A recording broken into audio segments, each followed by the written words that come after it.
Aussie Filipinos, hindi nila naiisip na maganda rin mag-invest sa Pilipinas.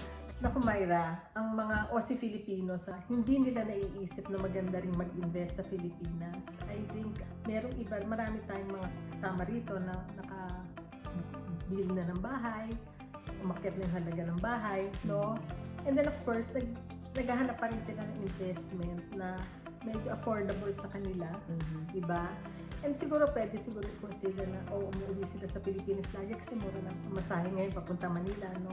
So meron silang holiday home na pag nasa Pilipinas sila para silang nagbabakasyon, may second home sila, which of course they can easily close up pag bumabalik sila sa Australia. So nakakatrabaho sila. Or they can have it rented. Or they can have it rented. Or kasi they work from home. They can work anywhere in the world. So posibleng meron silang property sa Pilipinas and they have the best of both worlds. So that's something you can actually consider.